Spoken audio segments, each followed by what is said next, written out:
Welcome back to my channel. So today I'm going to do something completely different that I've never done before and do something a little bit less scripted and more live with all of you as I'm talking about this. And I figured there's no better thing to try that out with than with President Trump's 10-point education plan that he plans to implement when he enters office in 2025. And a lot of people who've already covered this are people who are more lay people. They're not those with a lot of education experience. And I want to be very clear when I go over this video live with you that I am not approaching this from a political perspective. I'm approaching this from an educator's perspective. Will these things help? Will they not help? Are they a good idea? Are they not a good idea? So I'm not approaching this from a partisan perspective. I'm just going to be telling you from my personal experience as an educator, are these a good idea? Are they not a good idea? So let's get started, and I'll pause this video with President Trump a number of times, give you some comments on it, and let me know if you like this, and I might do some more. But let's get started, shall we? Here are 10 key ideas that will power our movement for great schools. First, we will respect the right of parents to control the education of their children. Second, we will empower parents and local school board to hire and reward great principals and teachers, and also to fire the poor ones, the one whose performance is unsatisfactory. They will be fired. Okay, so I agree and disagree with this idea. On the one hand, we do need to get rid of some bad teachers. They are out there, they do exist, and I've known quite a few. And on the one hand, that's a good idea because teacher tenure has positives and negatives to it. On the one hand, it's not lifelong employment like people think that it is. It's actually not easy to get tenure. I never actually had it my entire career. But those teachers who do get it, which is actually the majority of teachers, they end up staying in that job forever, even if they're not advancing themselves, they're not learning new things, which is already hard enough to do with a teacher as it is.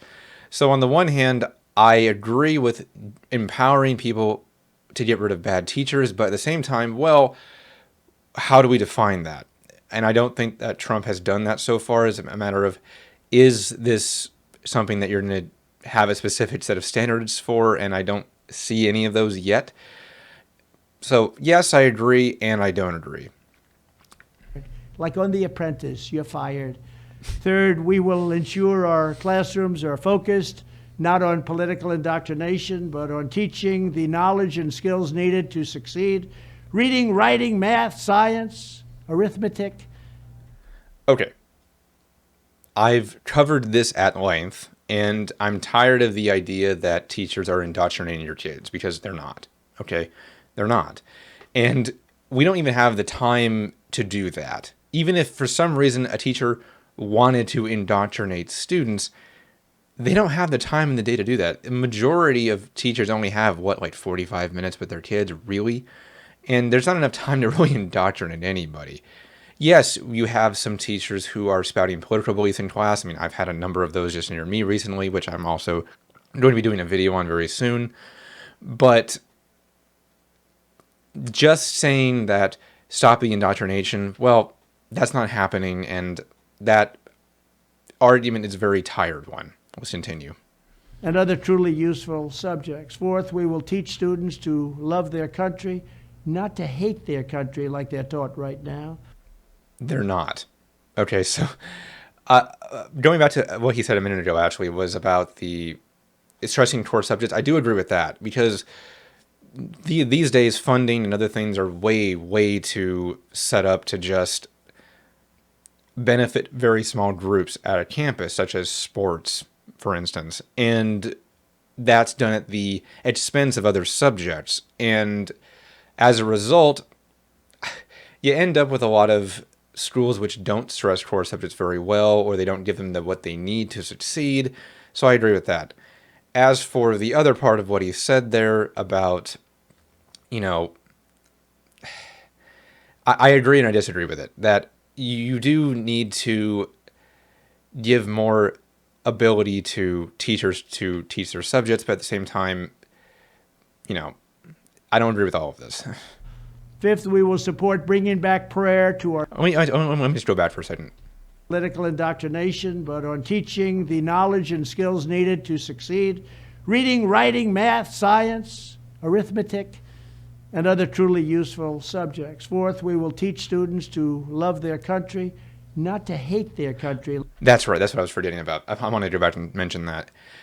As I mentioned first there, that kids aren't taught to hate their country. The problem is what they are taught to hate to a degree is anyone who disagrees with them.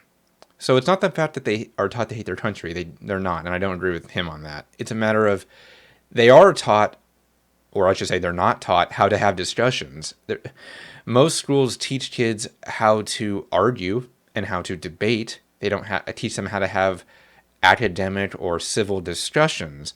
And as a result, you end up with kids who, as you see online, are perpetual contrarians. That you end up with a lot of people who just like to argue and yell and scream rather than sit down and have genuine conversations. So I see what he was trying to say there, but just saying that they're taught to hate their country, that's not exactly accurate. But they are not taught to have real conversations, which goes to the other point of not really being able to learn all their core subjects very well because we don't have the time to teach them effectively. Moving on. Like they're taught right now. Fifth, we will support bringing back prayer to our schools. Sixth, we will... Okay, on that point right there, that was a quick point. 100% disagree. Could not disagree more. Bringing back prayer to schools is a bad idea. And now what I mean by this is not a pro or anti-religious conversation. Again, this is from me talking about it from a teacher's perspective. What benefit do we get from bringing prayer into school? None. From an academic perspective, I mean, if you want students to have the freedom to form clubs, like my old high school, there's a Christian club. That's totally fine. There's nothing wrong with that. Absolutely. Kids should have some level of freedom of expression, freedom of religion, freedom of speech. But at school, which is supposed to be a separation of church and state, what benefit do kids get from being forced to have prayer in school? I would be hard-pressed to find any example that would support that. Religion's fine, but what about all the other kids who aren't religious or who don't like that and they're forced to do that? It's a bad idea. There's no intrinsic benefit, and I 100% disagree on that one. Moving on. We'll achieve schools that are safe, secure, and drug-free with immediate expulsion for any student who harms a teacher or another student. Seventh, on that one, going from 100% disagree to 100% agree. That one is a perfect thing that I'm glad he said that, and I hope that he actually puts that in place, because I'm telling you right now, it's in the top 3 reasons why teachers are quitting right now. They're quitting because of student violence, among other things. But students have unchecked levels of violence against teachers, against other students, against administrators, and there are no repercussions for it. It's become frustrating, and administrators do nothing about it because it doesn't benefit them to do anything about it. So students know they can get away with whatever the heck they want to do, and as a result, we have higher levels of violence. Plus, I hope this doesn't annoy any parents out there, but when it comes down to it, students haven't really changed all that much. Parenting has changed. And parents, generally speaking, don't parent. They expect teachers to do it. And teachers don't have the time or the effort or even the training per se to do that. They're there to teach your child content, whatever that content is, or even life skills and so forth. They're not there to parent your kid. And right now, with the rising levels of student violence, again, I had multiple fires set in my classrooms. I had assaults that were filmed and posted from my classroom. I had other students I saw out in the quad get their head bashed in against brick walls. It's gone off the charts the last few years. And we're tired of dealing with that. I mean, we've had so many examples of student teachers, of aides, of full teachers, of administrators being beaten to a pulp. I made a video about one in Florida, as I recall, with that aide who, the student, he took The kid's like Nintendo Switch away, and he beat the crap out of this teacher, almost killed him. And what happened? I mean, yeah, he got arrested, but what really came out of that? Not much. And I 100% agree with this point. We need tougher regulations. And because of what he said there, I want to end on this point. We don't expel students anymore either. We don't. It's incredibly infuriating that we don't expel students unless they do something so egregious. And even then, good luck. More often than not, even drug offenses get a 2-day suspension these days. So realistically, we need to expel kids who are a threat to the learning environment and just move on. Good thing for him to say. We will give all parents the right to choose another school for their children if they want. It's called school choice. Eighth, Okay, I mean that's fine, but they already have school choice. So I mean that one's more just a non-point. You can take your kid to religious school, private school, charter school. There's already school choice. So I agree, but it's a moot point. They already have that, so it's an odd point. we will ensure students have access to project-based learning experiences inside the classroom to help train them for meaningful work outside the classroom. Ninth, Okay, I agree on that. That pretty much that yeah, we do need to have more project-based, more competency-based education, as David on our podcast says all the time. We need to better prepare kids for the future, and from a teacher's perspective, we're not. Okay, we often socially promote students, and as a result, we end up with a lot of kids who aren't ready for life, college, career, whatever they end up choosing after high school. And as a result, we end up with a lot of kids who are very angry. And we've seen lawsuits against school districts where they weren't getting the education that they wanted to, and they won those lawsuits against their former districts because they didn't teach them what they needed to. And giving them more project-based learning, giving them more things which assess their actual competency in their core subjects, giving them more ability to have, let's bring shop class back. Let's bring woodworking class back. Bring back those skills. They shouldn't have to wait till technical college to do that. I remember the first school I ever taught at still had their automotive program. And it was fantastic. It was great. I loved the kids who were able to do that. I mean, and as a teacher, I was able to drive my car in there and get the oil changed or have them rotate my tires and fix things whenever I had a problem. I had a flat tire actually that I drove into the garage and they fixed it up for me. They have a licensed mechanic in there with the kids. And it was great.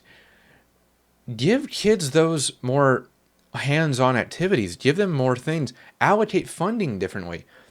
There's another high school just over from me, which I actually substituted at a few times and taught over the summer at once. They have an agricultural program where they have sheep, they have farming stuff, and that's great. Give kids more practical things than just the theoretical.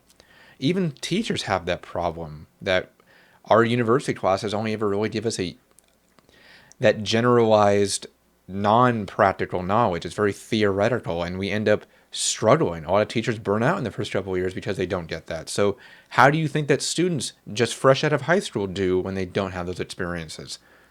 I agree with him on that. we will strive to give all students access to internships and work experiences that can set them on a path to their first job. They're going to be very, very successful. I want them to be more successful than Trump. Let them go out and be more successful. I will be the happiest person in the world. But we want our children to have a great life and be successful. And 10th, Okay. I just kind of preempted him there a little bit. He mentioned what I just talked about, that, yeah, give them more practical knowledge. Give them the ability to succeed and apply what they're doing. Give them more ability to do that. And right now it's very theoretical. It's very high level. I've always mentioned before that we try to turn our kids into Renaissance people. We try to make them good at everything, and no one is good at everything. Nobody. Some people are really great at everything, but you're not ever going to do everything. You might become a mechanic. You might become a mathematician. You might become an English major. Or you might become a musician. And give people more ability to do that. Let them be successful. And right now, our school system is not set up for that. It's set up for a very theoretical, high level, all encompassing education, which is not what most students need. Give them actual like degree tracks like we do in college. Give them more classes in what they're interested in. I don't see why that's so hard. But it is that hard because, again, our system's not set up for it. We would need major education reform to do it, and good luck with that. So I agree with him on there that we need more practical knowledge. We will ensure that all schools provide excellent jobs and career counseling so that high school and college students can get a head start on jobs and careers best suited to their God-given talents. This is how we will ensure a great education for every American child.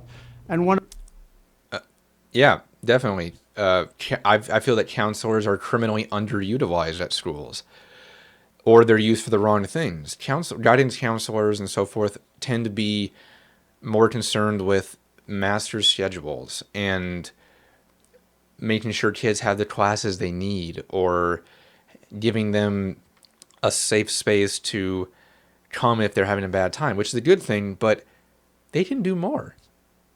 Hire more guidance counselors besides just having the 3 or 4 at your campus who cover, again, scheduling problems. Let them counsel students. Give them the ability to talk to them more than they are able to do now. Give them more career abilities to point them in the right direction. Not just the actual practical things like I've talked about a number of times now, but give them guidance on how to do that. How I can guarantee a lot of you listening right now, had that too, where you ended up in high school going, what do I want to do? And you didn't really have much guidance with that. You might have known, like, oh, I really like teaching, or I really like playing sports. And you're like, oh, where can I go to do those things? But a lot of it's very self-guided. You find out how to move forward from high school. You don't really get a lot of help unless you were in a college prep program. I taught Avid, where I help kids do that, find what colleges that they want to do, where they can go to college to get what they want to do, or how they can go to their career and become ready for that. But without that guidance, most kids have just figured it out on their own or with their parents, and that's not easy. Give or empower counselors to do more, hire more, give them the ability to help kids, give them the ability to go out on field trips, experience what they want to do. A lot of schools have pathways. I know at my first school, I mentioned earlier that they also had a COPS pathway or an engineering pathway where they got to physically do things that they thought were interesting. They went to police stations to figure out that, oh, do I want to be a police officer? They went to engineering colleges like Cal Poly Pomona, and they worked with people there. Oh, do I like to do this? And if they do, they helped them. Kids need more of that. Kids need more guidance, not more just knowledge dumping. Okay, kids are not a well to be filled up. They are a bucket to fill up. Don't just try to give them everything, give them what they need. Moving on. One other thing I'll be doing very early in the administration is closing up the Department of Education in Washington, D.C., and sending all education and education work and needs back to the states. We want them to run the education of our children because they'll do a much better job of it. You can't do worse. We spend more money per pupil by 3 times than any other nation, and yet we're absolutely at the bottom. We're one of the worst.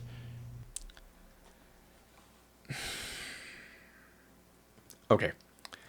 This is probably the most controversial point, and I'm sure you've all heard this one already, about how Trump wants to delete the Department of Education. Okay. This one's actually hard to talk about, because you'll get the gut reactions of people going, this is a stupid idea. You'll get the other gut reactions of people going, yeah, let's get rid of it. It's not doing anything for us. But again, I'm not either one of those people. I'm the one in the middle who's been a teacher, who's been in education, and has seen the issues firsthand and has left over a lot of those issues. So what's my perspective on this? Both sides are wrong. On the one hand, looking at it from Trump's perspective, the Department of Education is a fiasco right now. It is. And it needs serious reform. Like he mentioned the funding problem, and that's the number one. The Department of Education allocates its funding very badly, awfully. And the guidelines on how you get funding, like even normal schools, they have to have kids, their butts in seats. That's what we always say. Their butts in seats is what they get paid per kid who has their butt in the seat. Which, is that really the message we want to send to students either? That you have to be there to get money? Or do you have to, or tell schools that, oh, you have to make sure kids are there, even if they shouldn't be? What if I had a student whose house burned down? Okay, I kind of did not give her any work to do while her parents figured out where to live, and all they had were the clothes on their back. Should I lose funding over not having that kid's butt in the seat? It's a stupid mentality. And on top of that, some schools have more need than others, yes. But the way we define that is very strange. Who needs what? We don't really define that very well. And the Department of Education, on top of that, is so top-heavy with bureaucracy that the reason why, or one of the many reasons why, we have the problem where I always say that education always operates 5 to 10 years behind the time, because it does. There's so top-heavy bureaucracy in the Department of Education that nothing ever gets done. No changes that need to happen are able to happen quickly. And they run very, very long, protracted conferences and committees to fix things. And that's why nothing ever gets fixed. And yes, each state has their own education branch as well. And this is the other half of the conversation. But inherently saying from him that states can run education better is inherently a flawed argument. So yes, the funding problem is a massive one, and literally he nailed it actually on that. That the DOE has a lot of issues with funding, how it is allocated, but saying that the states are able to do that better is a completely wrong argument, because you're going to run into the problem now too of you'll have 50 different curriculums. Common Core, love it or hate it, it did provide at least some basic guidelines across the country. But if you abolish the DOE, you're going to end up with 50 different standards. And yes, you have the fair faith and credit across the country where, you have to respect, if it's a degree in California and the person moves to New York, you have to respect that degree. But just because you're giving more money to the states and abolishing the Department of Education doesn't mean that they're going to do a better job. You might end up with a lot of southern states teaching the war of northern aggression rather than what is called the Civil War.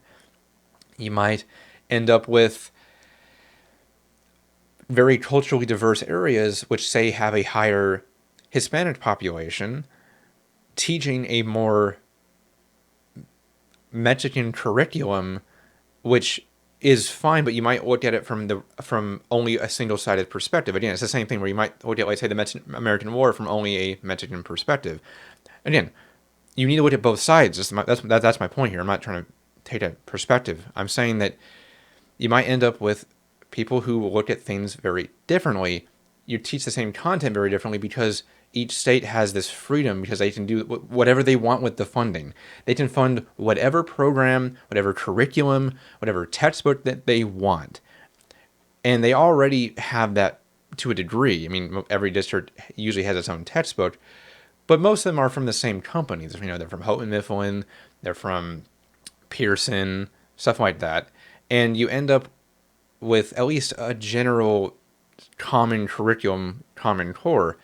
But if you give all this money to the states, how do you know that they're actually going to be using that effectively? Beyond just the fact that you might change curriculums at every state you go to, but also a matter of they might waste it. We already waste so much money in education every year. That's why I keep saying throwing more money at education is not the answer. So throwing more education money at states is not going to solve the problem. You're going to run into the same issues we have now. And even worse is then you have no, at least, general guiding body for each state. So just saying to abolish the DOE will help education for the country is a completely incorrect argument. It doesn't add up, because states need some guidance. We need some level of common curriculum.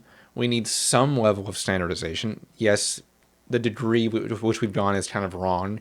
We need to scale back the level of standardization we have, but there needs to be at least some level of standardization, because otherwise, there's no objective in education then. And just giving more money to states, they might just waste it on their own pet initiatives. They might waste it on more DEI initiatives. They might waste it in the wrong places. Like, they may not fund special education programs enough. They might not fund arts programs enough, because they have completely free reign over how they use their funding. And we already have funding issues as it is, because districts and states misuse it. Look at COVID funding. COVID funding was always, to put it mildly, a stopgap measure. But districts used it instead as the foundation, the bottom of the pyramid of their funding schedules. And now that the funding's dried up, you see layoffs happening because they misused it all. See the problem? All right, rant over, moving on. So you can't do worse. We're going to end education coming out of Washington, D.C. We're going to close it up, all those buildings all over the place, and you have people that in many cases hate our children. We're going to send it all back to the states. Who hates the children, though? I mean, we all have bad days where we don't like the kids sometimes, but teachers went into education because they were altruistic. At least the majority did. And we went in there expecting it to be our forever career. So to say that we hate students is factually wrong. Okay. Thank you very much. Okay. So, to wrap up, this has already been my longest video ever. But basically, there were some good things here, especially when it came to